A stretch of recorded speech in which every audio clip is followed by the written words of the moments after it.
はい、どうも、こんにちは。ネイチャーブローチです。今日はですね、弓切り式火起こしにおけるですね、火切りギネ、カートリッジ式のね、前回の動画で、これでね、21秒というね、世界記録みたいなね、そんなような記録を出しましたけれども、これがすごく効率がいいんで、今回は、これの作り方をご紹介していきます。はい。で、火切り切りなんですけど、火切り切りにはね、このように、カートリッジ式のものと、こういう風に一本ものっていうのがあるんですけれども、簡単に作れるのはこっちですよね、当然ね。もう一個の材料でいいわけですから。で、それに対してこっちは、若干硬い材質の、ソケット部分と、そして、カートリッジの部分なんで、当然2種類使うわけですよね。なので、こちらの方が比較的簡単に作れると思うんですけれども、こちらの効率がもう抜群なので、今回はね、こちらの作り方をやっていきたいというふうに思います。で、道具なんですけれども、これが今回使うやつですよね。こちらが桜の木ですね。はい、桜の木です。これ別に何でもいいんですけれども、できれば硬い方がいいですね。こういう自然の材料が手に入らない場合は、ホームセンターかなんかに行って丸棒。でもホームセンターの丸棒はちょっと柔らかいので、おすすめは綿棒ですね。綿を伸ばす棒ですか。こうやってやってね。こういう風にやって。それが結構いいと思います。そして長さなんですけど、長さはだいたい親指から小指ぐらい。これぐらいがだいたい使いやすいと思います。この辺は人によってね、もうちょっと長い方がいいとかっていうんであれば適宜、調整してもらっていいと思うんですけどもね。で、次に、軸の太さですね。太さ。で、これいろいろやったんですけど、だいたい30ミリぐらいがいいですかね。ちょっと20ミリだと、この溝を掘ると、この、なんていうのかな、縁がね、すごい、薄くなってくるんですよ。で、そうすると、ピキッと割れてくるんで、経験上、だいたい30ミリぐらいの太さのやつがいいかなっていうふうに思います。で、そしてですね、当然、ナイフですよね。ナイフと。で、それから彫刻刀ですね。彫刻刀。このところをね、ガッと、ずっと2センチぐらい掘っていくんですので、彫刻刀使います。それから、タコ糸ですよね。ここのところに、巻く。これ割れ止めですね。なので、タコ糸と。で、そして、ボンドですね。ボンド。ボンドは、タコ糸を巻いたら、この上にずっと塗っていくわけですね。これで、安定するというのかな。そんなような役目を果たします。で、あとは、ペンと、それから、こういう差し金とかね。ですね。差し金とか、あと定規とか。この使い方なんかも、後ほどご紹介します。でなんですけれども、これからやっていくんですけれども、一応あらかじめ、ここに、小さい節があったんですね、節が。これをあらかじめノコギリでカットしておきました。こんなようなね、こんなようなやつでカットしておきました。目が細かいやつですね。こういうクラフト層で一応カットしておきました。この状態からですね、この状態から、作り始めていきたいというふうに思います。はい、それでやっていきます。で、これ、まっすぐなように見えるんですけど、若干、こう来て、こっちから見てると、こう来て、少しわずかにこう曲がってるんですね。うん。曲がってる。こっちの方が曲がりがきついかな。こっち側の方が曲がりがきつい。なので、こっちをソケット側にして、カートリッジ側にして、こっちをハンドピース側にしましょう。そんな感じでやっていきます。はい。じゃあやっていきます。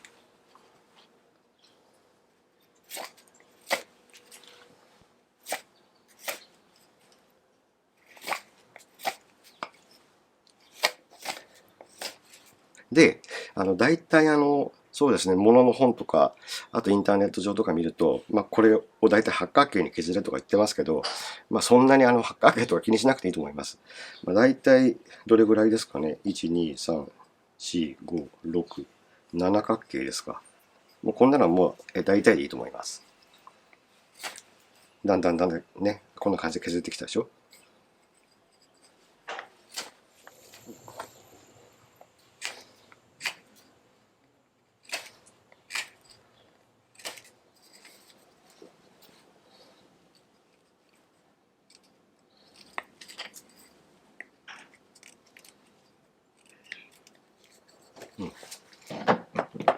どうですかね。だいたいほぼほぼ、こんなような感じになってきましたよね。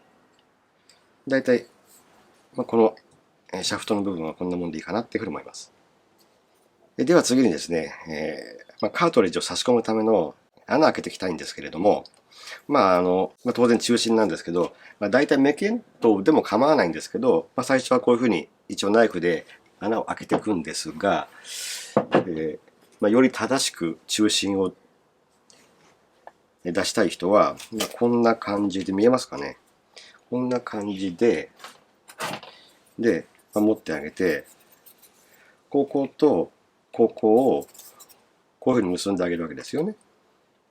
そして、ここに線を引くわけですよ。ちょっとやってみましょうか。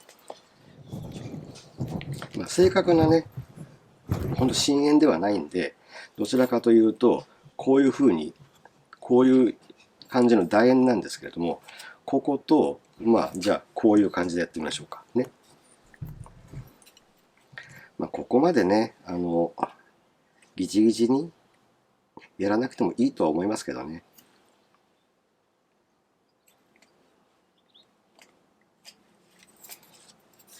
で、今度は、こんな感じか。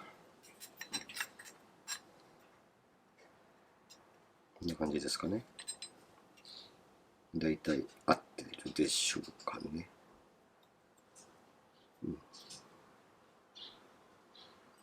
だいたい合ってますか？よいしょ。よし、ここで合わせておいて、こんな感じね。だいたい2点を引けば中心ですからね。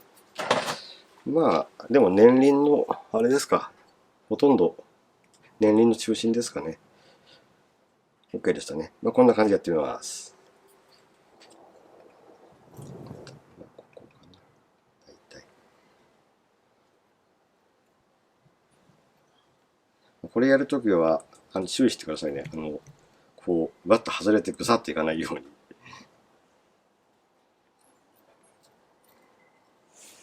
し。大体ここまでいったら、もう、次は彫刻刀でやっちゃった方がいいですね。はい。彫刻刀は、これとこれを使います。どうせ見えますか？はっきり見えてますか？見えてますか？これが90度ですよね。で、これが半丸の小さい方ですかね。これとこれをやっていきます。メインはこれですね。小さめに小さめにやって修正していけばいいでしょう。よ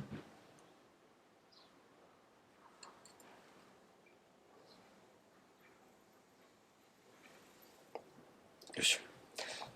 はい。どうですかね。見えてますか？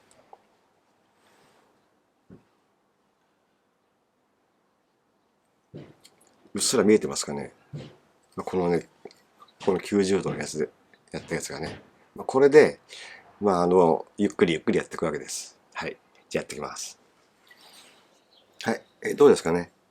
だいたい1センチぐらい掘りましたかね。これだいたい1.5センチ、2センチまではちょっとそこまで掘らなくていいと思うんですけど、1.5センチぐらい、掘った方がいいかな。で、この、大きさなんですけど、だいたいね、そうですね、8ミリ、9ミリぐらい。そんなにね、きっちり測んなくていいと思うんですけど、だいたい目見当で、ここの枠が十分取れるぐらいだといいかと思います。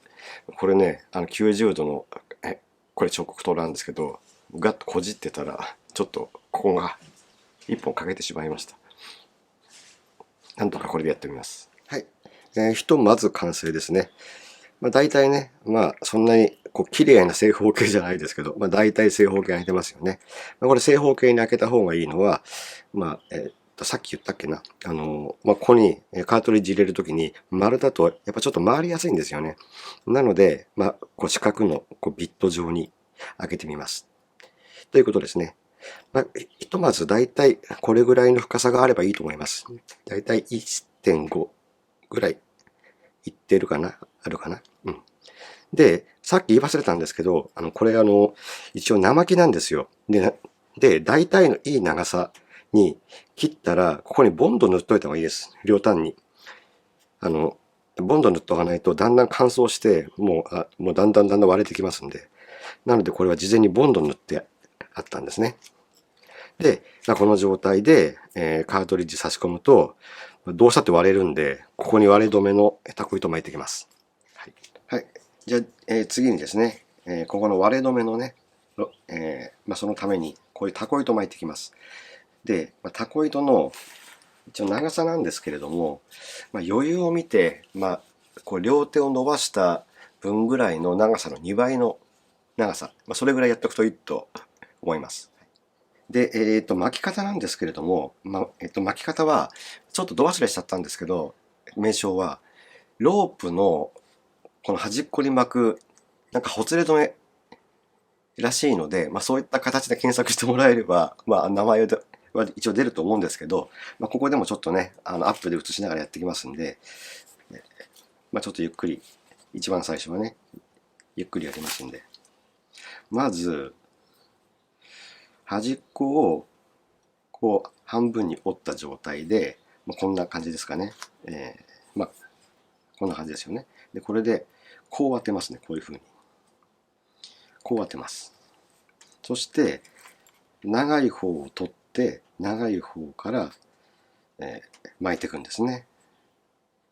こんな感じでね。こんな感じで巻いていくわけです。こういった感じで。最初の何周かは、ちょっと軽くていいと思うんですけれども、ここからですね、ここから、引っ張りながらきつく巻いていくんですね。ちょっとやっていきますね。このぐらいかな。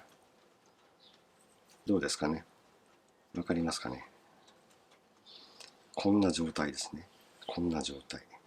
これでぐるぐる巻いていくわけです。これきっちり詰めながらですね。きっちり詰めながらやっていきます。引っ張りながらやっていきますね。こういう風にね。そして詰めながらやります。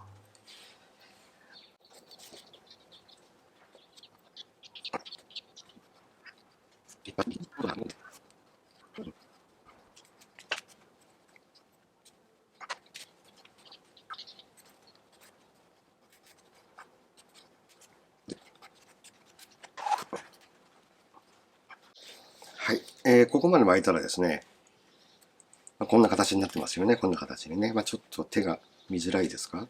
こんな感じですよね。身長の2倍分ぐらいあったのにもうね、これしかないんですけれども。で、ここの輪っかありますよね。この輪っか。この輪っかにこれを通します。こんな感じですね。はい。こんな感じですよね。で、通したらなんですが、こっち側を引っ張ります。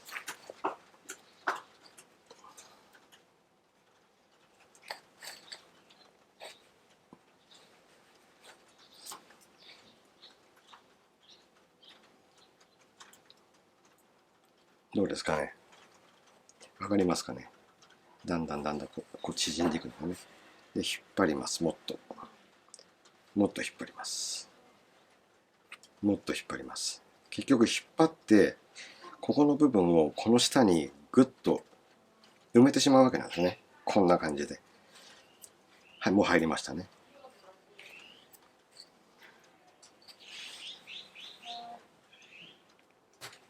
よし。OK。で、今ちょっと切れちゃったんですけど、もうこの中でぎっちりこう巻いてるんで、全然大丈夫です。そして、この余った分をカットします。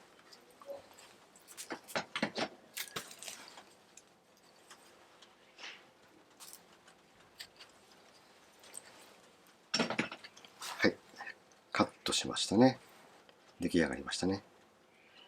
もうこれギチギチですよ。こんな感じで。ギチギチ。で、一応このままでもいいっちゃいいんですけど、何かあってね、ほつれてしまったらしょうがないんで、ここに木工ボンドを塗っていきます。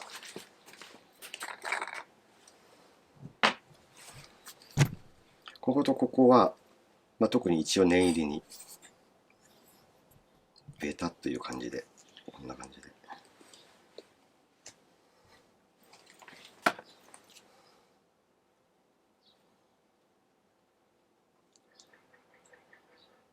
こんな感じですね。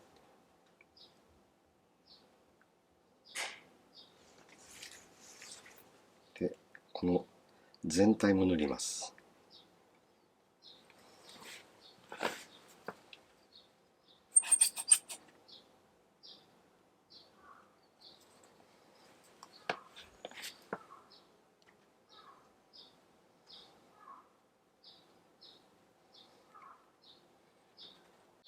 結構染み込むように塗っちゃっていいですね。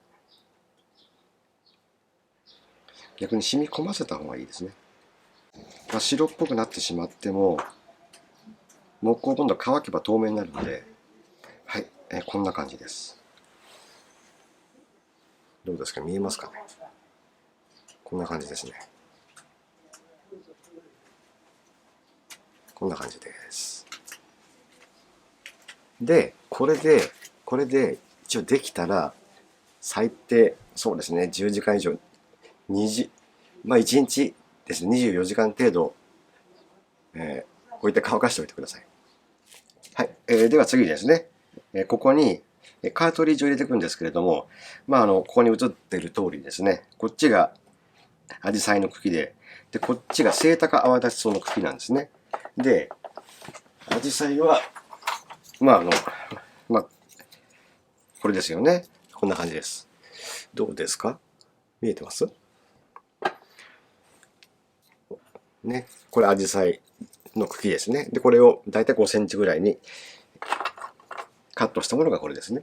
で、こっちがセイタカアワダチソウっていう、そういった植物なんですけど、実はこんなに長いんですよ。こんなに長いんですね。こんなに。これは、こっちの方が比較的、そうですね、入手しやすいと思います。大体河原とかに行くともうバンバン生えてるんでこっちの方が、比較的手に入りやすいですよね。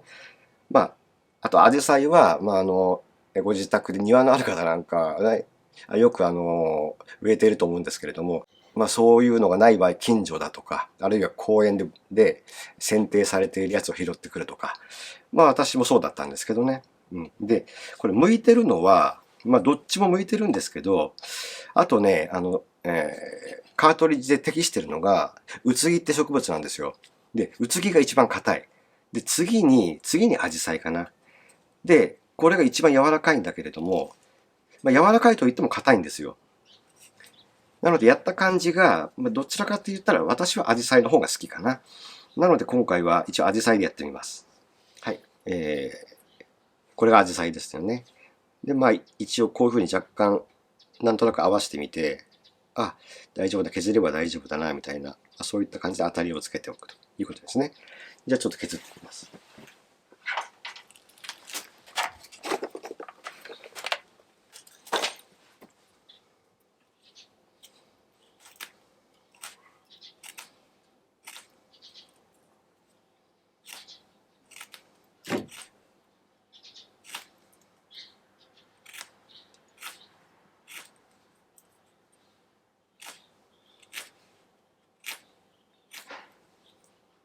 でちょっと削ったら、ちょっと当たりをつけるんですね、こうね。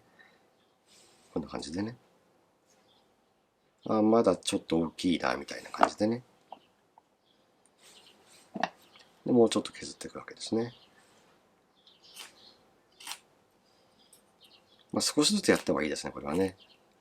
もうちっちゃくなっちゃったらもう、ブカブカになっちゃうんで。もうちょいですかね。もうちょいですかね。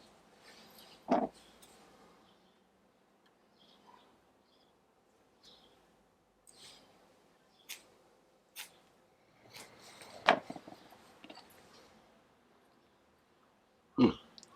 いいですね。これでギュッと押し込めば。こんな感じですね。こんな感じです。これでギュッと押し込むわけですね。で、こうやって押し込んだものがこうなるわけですね。こうなるわけです。これで完成ですね。まだこっちの方は、さっき塗ったボンドが、ボンドがね、ちょっと乾いてないんで、やらないですけれども、明日かな。明日になったら OK ですよ。こんな感じです。はい。はい。こんな感じでね、こんな感じで作ったやつ、これが完成品なんですけれども、これでもう一回ちょっとやってみましょう。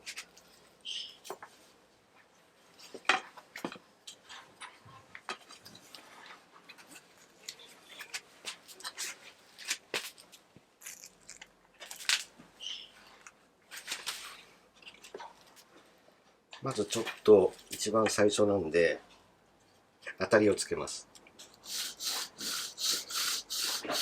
今回はね、もう今回というかもう全然タイムチャレンジではないんで、余裕を持って。もういけそうですね。じゃあちょっとここから継続してやっちゃいます。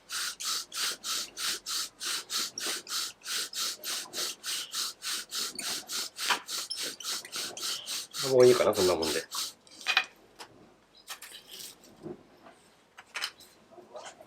ね。もう火種できてますよね、これでね。火種が十分できてます。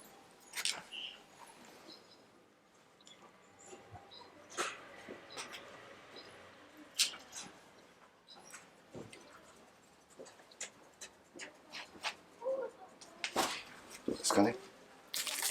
映ってますか？映ってますか？これを、こう入れますね。